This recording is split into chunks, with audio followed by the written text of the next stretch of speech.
Bonjour à toutes, bonjour à tous et bienvenue dans l'école du futur. Au programme aujourd'hui, c'est une chaîne de blocs qui fait beaucoup parler d'elle. Mais qu'est-ce que la blockchain exactement? Définition d'un très gros mot tech, c'est à suivre évidemment dans cette émission. Une idée derrière la tech, cette fois-ci c'est avec Gaël Musquet. Gaël, bienvenue à un nouveau protocole IoT pour l'Internet des objets. Il s'appelle Matter et il va s'employer à mieux connecter nos maisons. Un peu trop peut-être. On va avoir pas mal de soucis avec ces petites maisons connectées. Il y en a partout qui ne se parlent pas forcément tous ensemble, ces appareils. Il faut une appli pour chaque usage.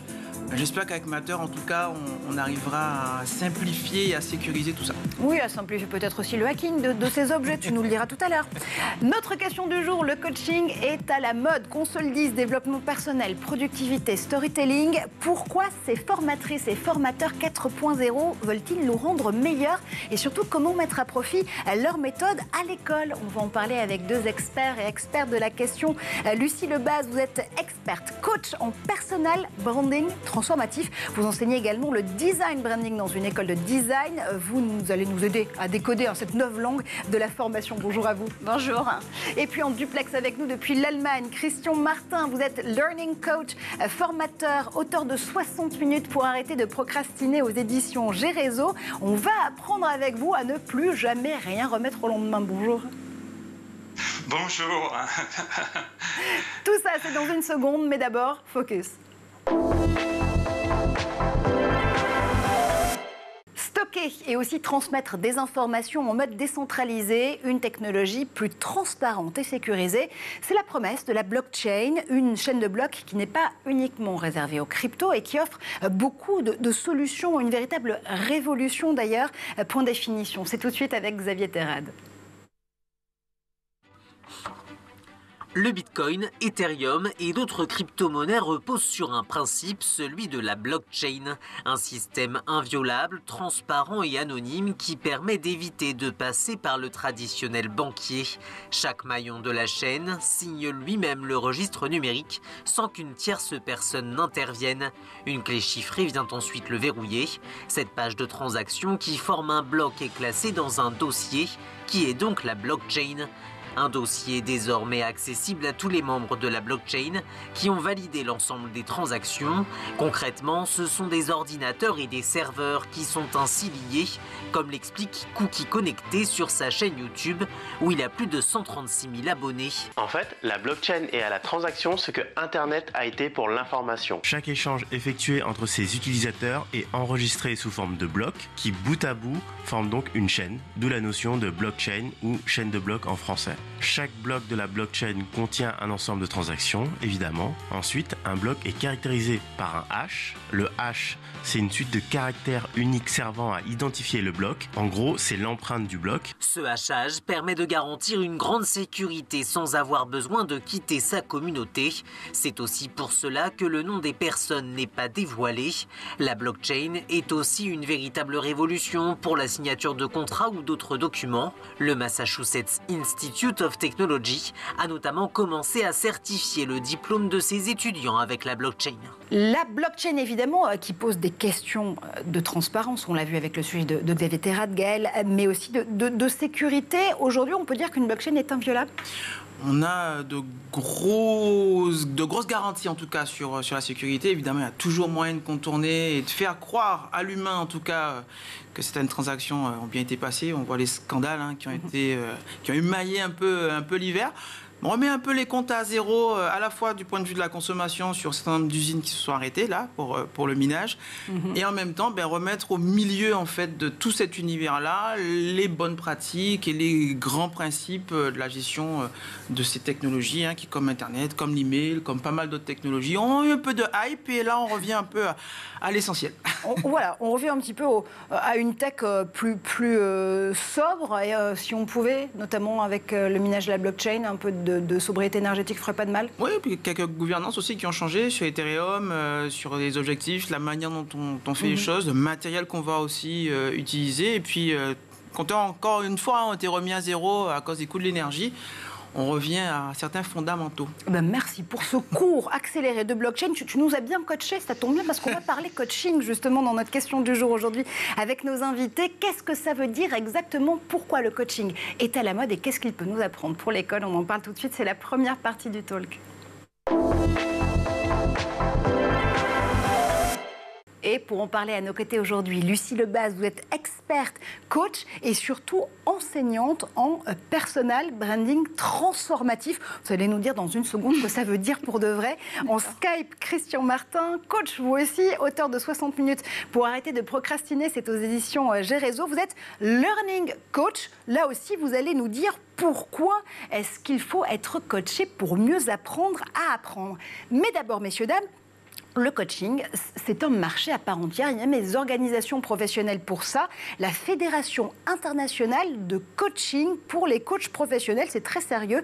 Une fédération qui faisait état de 1600 à 4000 coachs en activité en France en 2021. Vous seriez près de 70 000 d'ailleurs dans le monde, un chiffre qui est en augmentation de plus de 30% depuis le début de la pandémie. Lucie, coach, c'est un métier à part entière, un métier d'avenir.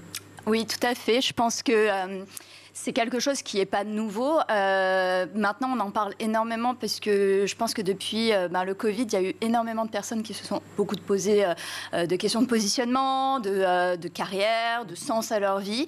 Et effectivement, ça a ouvert une voie qui est le coaching. Moi, j'ai énormément de clients qui sont des coachs, qui cherchent du coup à se démarquer. Et c'est pour ça que je les aide justement avec leur personal branding à faire ressortir leur identité et on va dire leur singularité aussi.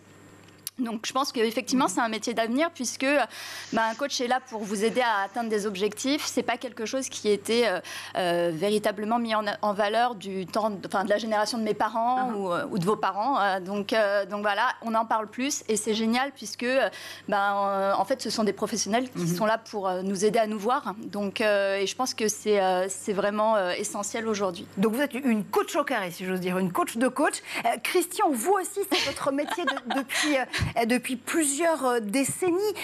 Là aussi, vous apprenez à apprendre en tant que learning coach, mais est-ce que c'est un métier qui s'apprend tout court, le coaching? Et comment? Comme apprendre et apprendre, coaching, c'est plutôt, de mon point de vue, une vocation.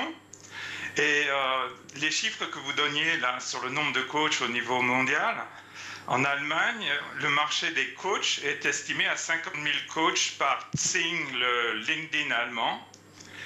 Et il faut dire que le marché de coaching en Allemagne, c'est avant tout la formation de coach. Plus de 60% du chiffre d'affaires, coaching, c'est la formation de coach. Donc, ça a un avenir. Ça a un avenir avec la concurrence peut-être de coachs ou d'agents intelligents qui vont vous promettre de vous accompagner en tant que coach d'apprentissage pour la partie qui me concerne. Donc il y a un réel besoin de coaching, il y a un réel intérêt à se faire coacher. Pour le marché, je pense qu'il y a peut-être 1 à 2% de coachs qui vivent du coaching. On vit de la formation, on vit du consulting, on vit de beaucoup de choses.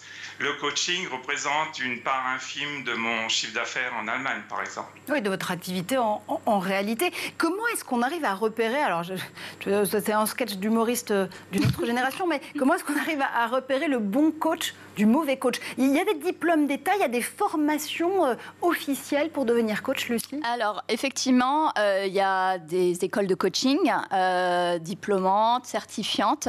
Personnellement, je n'en ai pas fait. Voilà, je n'ai pas de certification officielle en tant que coach. Mon expérience est pour moi quelque chose d'essentiel. Ça fait 20 ans que je fais du branding, ça fait plusieurs années maintenant que j'enseigne et ça fait plusieurs années aussi que je suis extrêmement plongée dans le développement personnel. Je me suis faite aussi coacher et tout ça combiné, je peux aider d'autres personnes à avoir leur singularité, à beaucoup mieux s'exprimer, à beaucoup mieux communiquer sur eux. Et c'est ça l'essentiel du personal branding. Après, un coach n'est pas un thérapeute, un coach n'est pas un psychologue. C'est pas un couteau suisse, c'est pas à la fois une nounou, un psychologue et quelqu'un qui va transformer radicalement une stratégie de carrière. Non, c'est pas un magicien. Et puis, je pense que il y a la certification et puis il y a ce qu'on en fait. C'est toujours pareil. Je pense que peu importe le métier que vous fassiez. Alors après, je pense que lorsqu'on est médecin, ça s'improvise pas, évidemment. Mais le coaching non plus, ça s'improvise pas.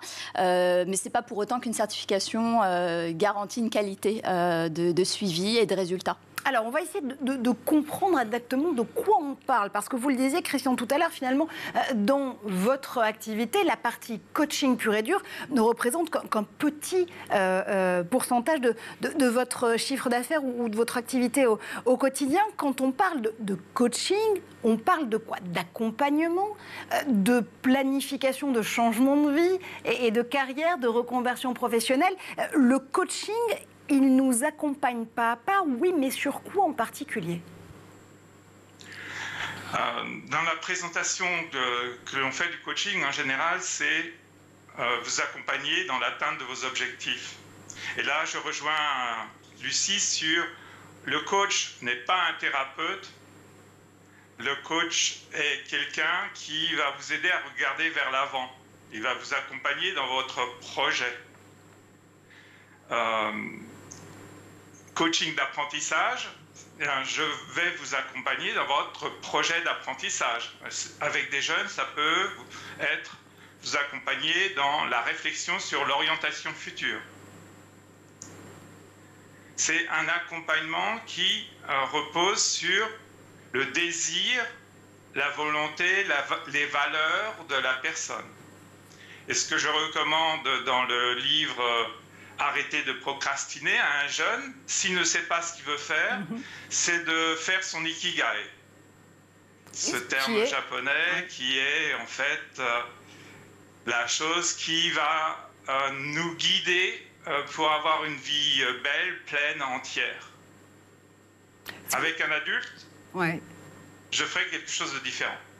Oui, donc en fait, c'est aussi savoir faire du sur-mesure, être à l'écoute de la personne que vous allez coacher, se mettre justement à son diapason pour pouvoir peut-être aussi prendre le recul qu'il ou elle n'aura pas. Vous le disiez, Christian, tout à l'heure, quand on va parler de reconversion professionnelle, de stratégie de carrière, c'est important de pouvoir prendre le champ que la personne qui va être coachée n'a pas forcément le temps d'avoir, Lucie. Oui, tout à fait. Et en fait, je pense que c'est essentiel de l'aider à se voir au-delà de ses peurs, de ses filtres, de ses conditionnements.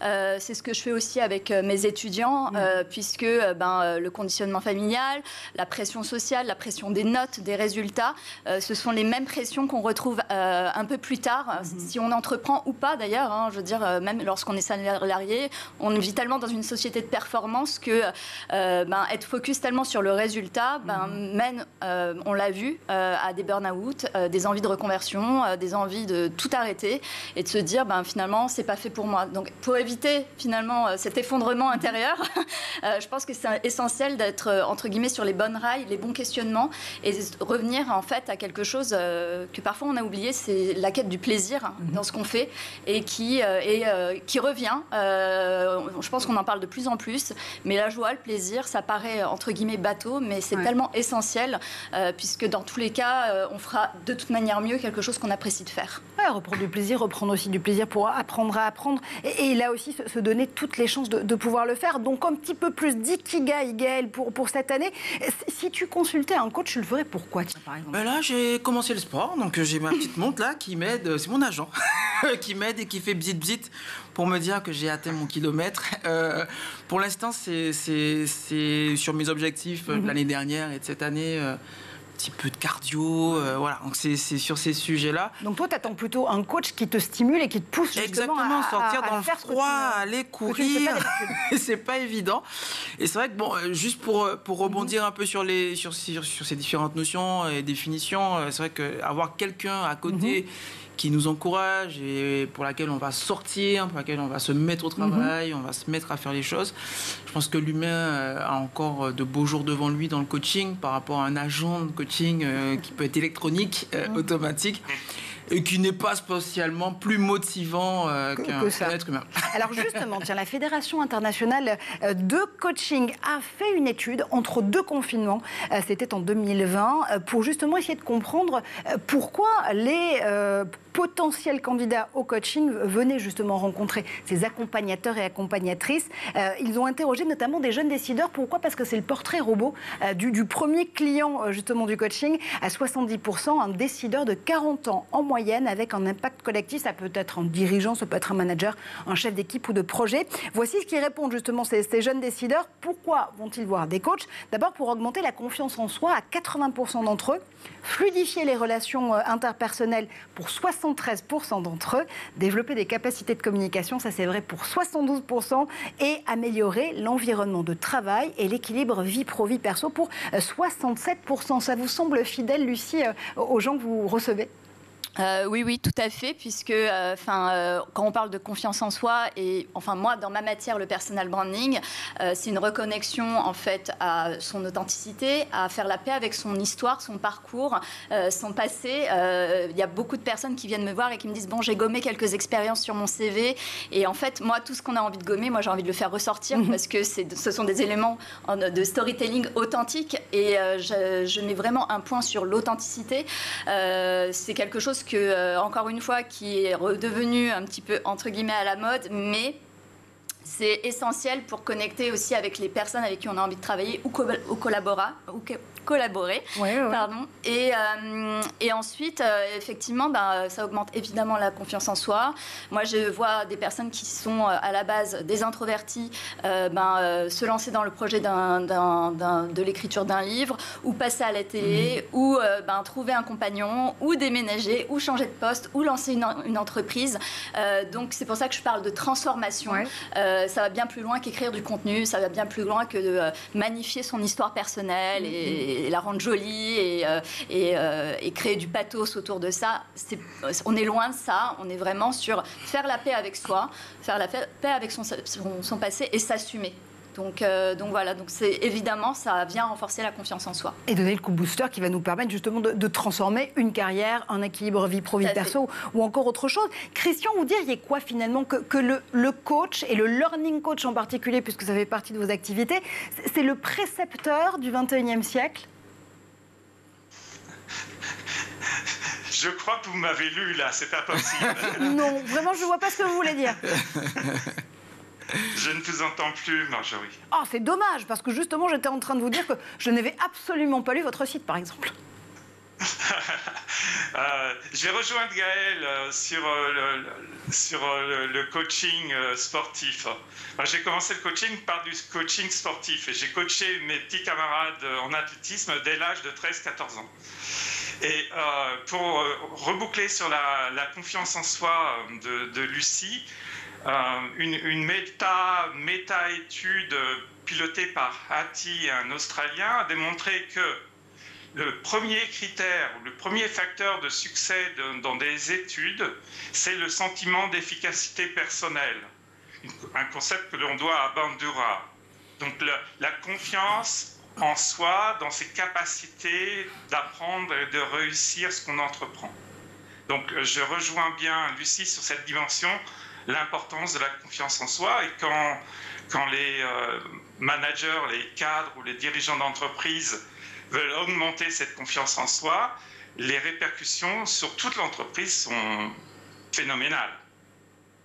Oui, absolument. La confiance en soi, c'est donc la clé pour pouvoir aller plus loin ensuite. Dans un instant, on va essayer de comprendre ce que l'éducation nationale a à gagner des méthodologies des coachs. On va aussi aborder une méthode chère à Christian pour arrêter de procrastiner. On va arrêter de tout remettre au lendemain. Mais d'abord, moi, je ne le remets pas au lendemain. On fait un tour du côté de la planète tech tout de suite.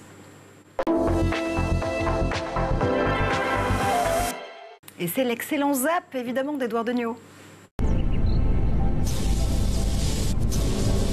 Something's got Jesus. Damn happening. Jumping Jehoshaphat, we're out of this world. And not in the same chassis we left in. As curious as to where and when that fragment took us is how, son. You see, we're commandeering a person in this continuum, not unlike the way...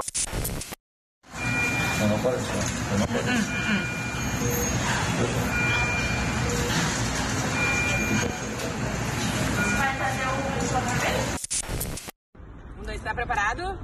Então vai. 1, 2, 3 e...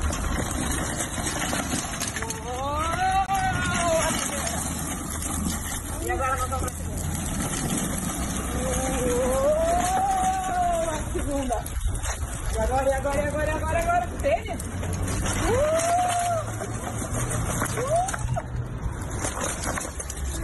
Aê! Mais? Olha o que eu acabei de fazer.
Avec justement ce gong et ce jingle, vous êtes bien de retour sur le plateau de l'École du Futur. Vous le savez, aujourd'hui, on parle du coaching. Pourquoi est-ce que ça peut être une méthodologie qui peut booster justement l'école et la transmission? Et on le fait avec nos invités, Lucie Lebaz, coach, enseignante également, Christian Martin, coach lui aussi, ça ne vous étonnera pas, auteur de 60 minutes pour arrêter de procrastiner. Messieurs, dames, vous restez avec moi parce que tout de suite, on va écouter Gaël Musquet qui a une idée derrière la tech et ensuite, on revient à notre discussion. Et Gaël, aujourd'hui, tu nous parles d'un protocole qu'on avait esquissé il y a quelques semaines avec Raphaël Adjean, le pape de l'Internet des objets, ici sur ce plateau dans l'École du Futur.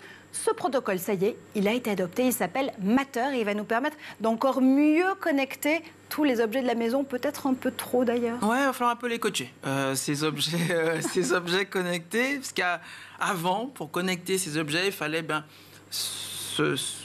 d'utiliser forcément les protocoles ou les appareils ou les applications de chaque fabricant de chacun de ces objets, multiplier le nombre d'appareils pour contrôler des appareils eux-mêmes ou multiplication d'applications sur ce téléphone. Une fois qu'on a ces applications, il fallait en plus utiliser un réseau radio, donc en général Wi-Fi ou Bluetooth, ça tout le monde les connaît, Zigbee ou Thread qui sont moins connus, mais qui sont des protocoles très basse consommation pour pouvoir piloter et interagir avec ces objets. Et toutes ces contraintes-là, ça a multiplié un certain nombre de problèmes d'interopérabilité, problèmes de sécurité, aussi au niveau des objets. Et bien, ça, c'était avant 2019, avant qu'Apple, Google, Samsung, Amazon et la Zigbee Alliance ne décident d'unifier leurs efforts dans un groupe de travail pour rendre, en fait, tous ces protocoles interopérables et que tous ces objets puissent se parler. Alors, tu ôtes les mots de la bouche. J'allais te demander si justement Matter, c'était pas un énième protocole, parce que est-ce qu'on aurait besoin d'un énième protocole? Vivement pas. Mais si justement c'était le protocole des protocoles qui permettait d'unifier toutes les expériences et surtout rendre interopérable l'ensemble de ces objets. Alors, l'avenir nous le dira, puisqu'il y a eu quand même pas mal d'annonces sur les protocoles, des protocoles. Mais c'est vrai que là, ça a l'air bien parti, puisque le groupe de travail au début s'appelait Connected Home Over IP Project, pour CHIP, qui est devenu ensuite Matter. Et quand on voit le nombre de membres de la CSA, alors je ne parle pas du Conseil supérieur de l'audiovisuel qui est devenu l'ARCOM, mais de la Connectivity Standards Alliance, plus de 520 membres au moment où j'ai commencé à rédiger cette chronique. Ouais, on se rend compte que c'est quand même plutôt bien parti. On a à la fois un protocole qui est sous licence libre, la licence de la fondation Apache, et en même temps qui est royalty free, donc qui permet sans coût de pouvoir rejoindre cette alliance. Et cette alliance, elle a pour but de développer le standard, d'assurer les certifications, que chaque membre et chaque appareil qui est sorti avec le tampon Matter garantissent qu'ils respectent en fait ces spécifications, y compris dans le temps, pas juste à la sortie, et évidemment de promouvoir le standard, puisqu'il faut continuer à convaincre des industriels, des startups, des entreprises, des TPE, des PME, des États, à rendre ces objets interopérables et sécurisés. Un standard unifié interopérable, c'est bien, ça nous permet de pouvoir utiliser plus d'objets connectés sur, encore une fois, le même standard, mais j'imagine que pour toi, c'est aussi un grand terrain de jeu, parce que ça veut dire un seul standard à hacker. Tout à fait, et l'avantage qu'il soit ouvert, documenté et libre, permet à tout un chacun d'en prendre connaissance. Et génial. Mais en creux, tu as raison, la sécurité, c'est the sujet. En gros, on voit un peu que c'est les industriels qui prennent les devants par rapport à ce qu'on a pu connaître avec le RGPD, avec un certain nombre de scandales sur des fuites de données, sauf que là, on ne parle plus uniquement juste de données, mais d'objets qui quand même sont en contact avec notre intimité. On parle de thermostat, on parle de brosse à dents, de balance connectée, de montres avec évidemment des données médicales qui sont soumises quand même à une certaine législation. Et on se rend bien compte que un piratage sur ces objets entraîne un risque immédiat pour la sécurité des biens et des personnes. Donc la sécurité, elle doit être maximale et on doit bien évidemment mettre tous les acteurs en fait de cet Internet des objets autour d'une table pour pouvoir partager une vision libre et la plus ouverte possible de la manière dont ces objets vont parler entre eux, à nos maisons, à nos véhicules, et permettre évidemment aux développeurs d'imaginer tout un tas de scénarios d'usage, de recyclage, de mise à jour aussi de ces différents objets, que les hackers éthiques comme moi puissent les avoir dans la main, pouvoir aussi virtualiser un certain nombre de ces objets pour pouvoir anticiper au maximum des problèmes qui pourraient survenir et surtout éviter de réinventer la roue et en faisant ça, injecter de nouvelles failles. Donc c'est très important en fait qu'on ait cette forme d'initiative. La CSA avec Matter va nous permettre en fait de travailler aussi sur le cycle de vie de ces objets, qu'on puisse dans 5, 10, 15 ans, même si le constructeur n'existe plus, et on l'a vu, des startups qui ont fait faillite ou qui ont été rachetées, voir leur stratégie complètement bouleversée. On peut prendre l'exemple de Pebble qui a été racheté par Fitbit et racheté ensuite, tout à fait, ensuite par Google. C'est des produits aujourd'hui qui sont plus mis à jour, grâce au protocole libre, on est encore en capacité de pouvoir les imaginer dans le temps. Exactement, d'imaginer des manières de les recharger, de changer des batteries, de les ouvrir, de les réparer, de les mettre à jour, de les faire fonctionner différemment et qu'on puisse tout au long évidemment de ces objets auxquels certains on s'attache, pouvoir continuer à leur faire confiance. Ça veut dire quoi que des hackers éthiques comme toi, comme Sachs, Clément Domingo pour pas le citer, comme Mathis Hamel par exemple, nos hackers préférés dans l'école du futur, vont pouvoir justement pousser à son maximum le standard Matter pour le tester et voir en effet si ces objets connectés peuvent suivre en matière de failles de sécurité. Complètement. Là, c'est un marché qui est juste énorme. On parle de plusieurs milliards d'objets qui tiennent compte en plus des cultures, des pays dans lesquels ils sont déployés, développés, des choses qui ne sont pas forcément adaptées. Et donc, effectivement, il va falloir qu'on ait toute la sensibilité, susceptibilité, culture aussi de différentes personnes, hommes, femmes, personnes diverses, pour pouvoir au maximum imaginer toutes les potentielles failles, vulnérabilités, mais aussi usages. Ce sont aussi de formidables opportunités de pouvoir continuer à améliorer notre quotidien, diminuer notre consommation d'énergie, augmenter la durée de vie des projets et consommer moins de composants électroniques et de terres rares. Et tant qu'à faire, éliminer les biais aussi peut-être de conception au départ. Complètement. Ça tomberait bien. Tu parlais, avec ton exemple de coach sportif notamment, et évidemment de paramétrage de ta santé dans ta montre connectée, de ces coachs extrêmement, finalement, là aussi connectés, de la high-tech. On a tous un coach, finalement, dans notre smartphone ou sur notre montre. Lucie, c'est un concurrent, concrètement, pour vous, ou pas du tout? On n'est pas du tout sur la même appréciation de ce que peut être le coaching et l'accompagnement? Je pense que ça dépend de qui porte la montre. Ça dépend toujours ce qu'on en fait. En fait, il y a des personnes qui n'ont pas besoin d'avoir un coach. Juste un rappel sur leur téléphone pour aller faire leurs abdos, c'est juste un rappel pour eux et ils sont super autonomes et ultra disciplinés.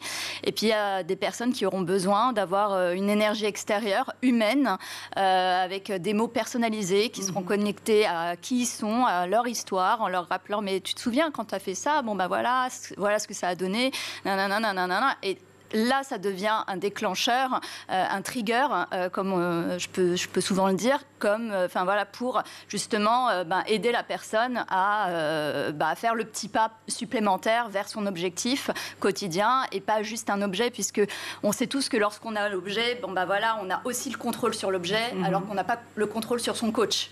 On n'a pas envie de le décevoir en général. C'est ce lien humain qu'on n'a pas forcément avec la montre qu'on peut décevoir. La montre. Alors, je ne suis pas ton coach, Gaël Musquet, mais j'imagine que tu n'as pas envie de me décevoir si je te demande si tu remets tout à demain. Non, j'essaye au maximum. C'est un peu ça aussi, cette histoire de montre-là. C'est qu'on a des plannings, on a des objectifs, des choses qu'on atteint ou pas. Mais ce sentiment de culpabilité, il est beaucoup plus puissant quand on déçoit son producteur à qui on n'a pas envoyé sa chronique. Par exemple, Edouard Deneau te remercie dans mon oreillette interposée. Ne plus rien remettre à demain. C'est ce qu'on va apprendre tout de suite avec Christian Martin. C'est la deuxième partie de notre talk. On arrête de procrastiner. Maintenant, tout de suite.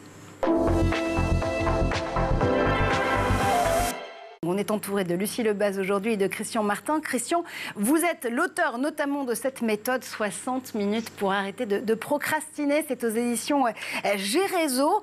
Vous avez envie de nous convaincre qu'on peut réussir à arrêter de tout remettre au lendemain. Alors attention, parce que d'abord au quotidien, la procrastination, Christian, ça peut devenir un véritable enfer pour soi et pour les autres. Il y a énormément de littérature scientifique sur le sujet.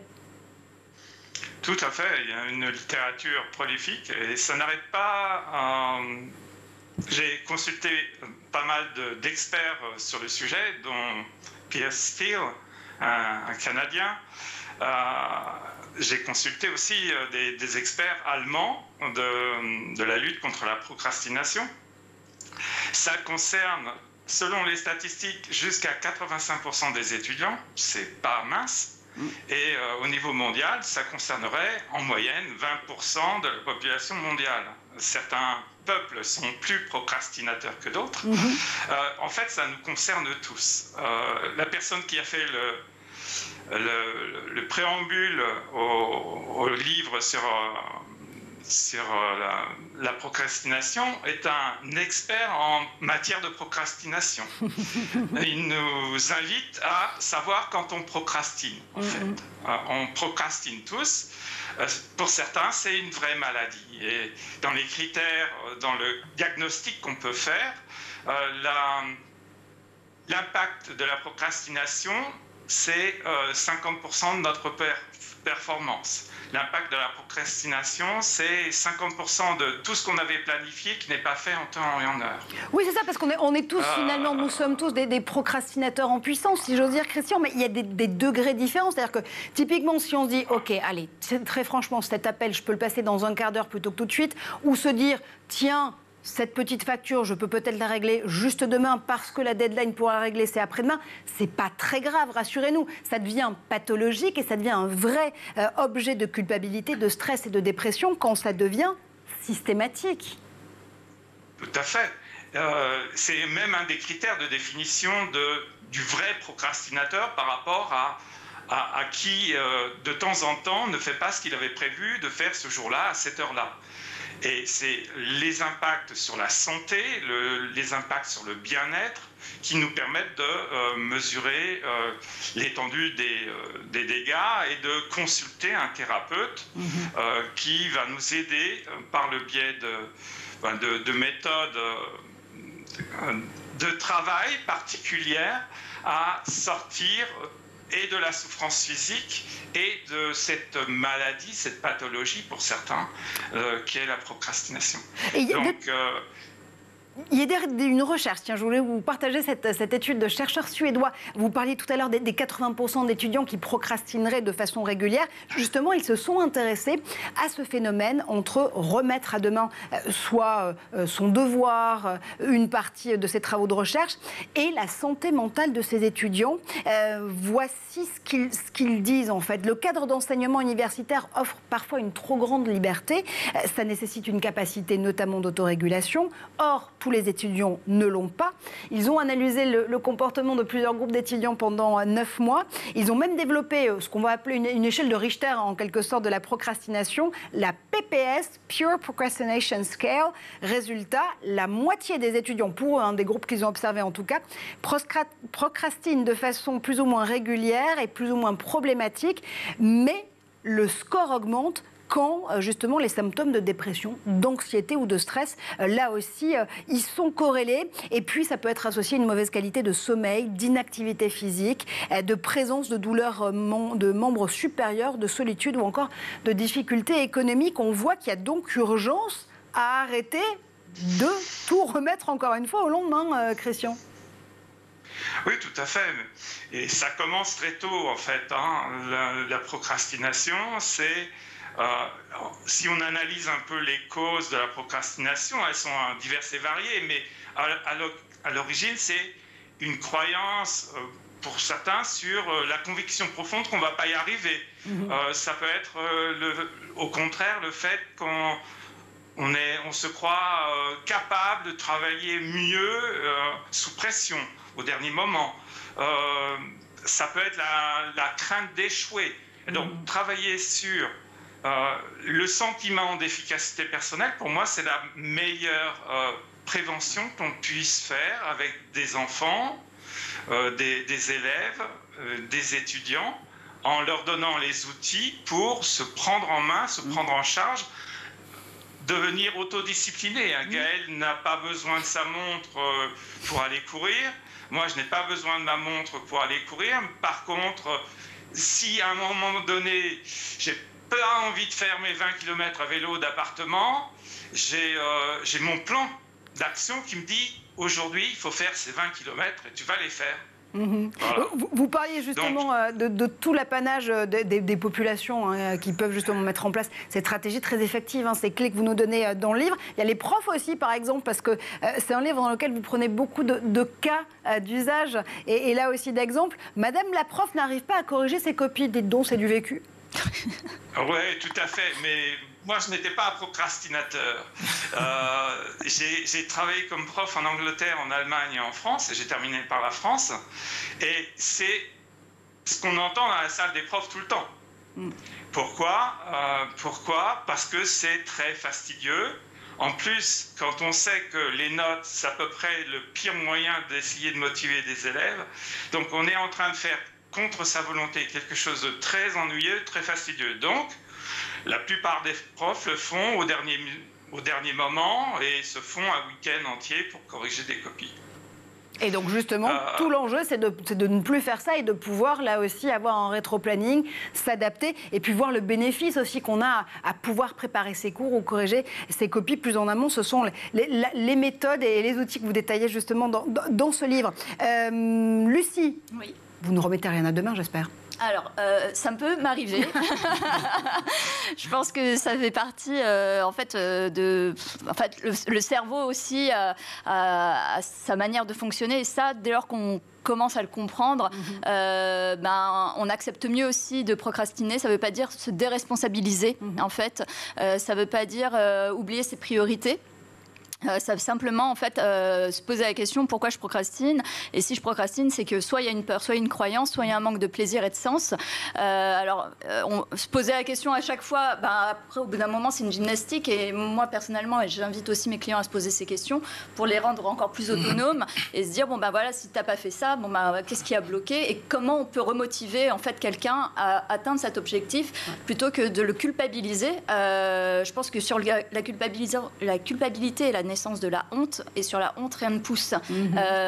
Donc c'est pas du tout l'objectif d'un coach et encore moins d'un coaching, et c'est la pire manière de motiver soit des étudiants soit des professionnels à atteindre leurs objectifs.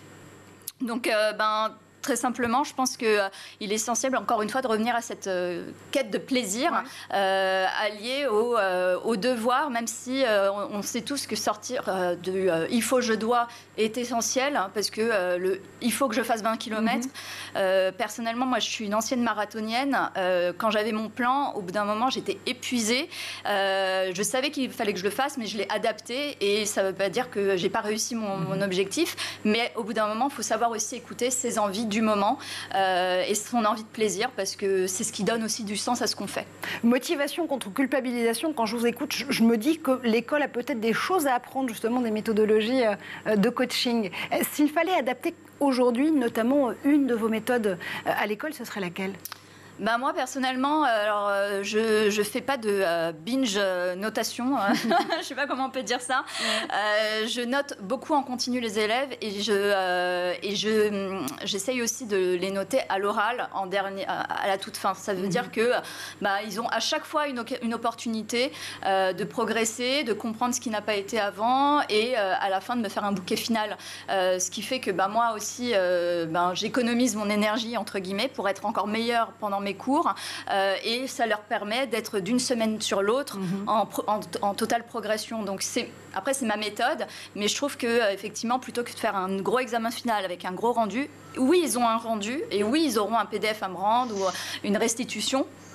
Mais c'est jamais la seule et unique manière pour eux de progresser ou d'avoir de bons résultats. Voilà. J'essaye aussi de les faire se concentrer sur le chemin plutôt que de le résultat. Et ça, c'est aussi quelque chose que je fais aussi avec des professionnels, parce que en fait, quand on est focus sur le résultat, c'est très sclérosant pour la créativité, c'est très sclérosant pour le mental, et en fait, toutes nos peurs, nos angoisses reviennent.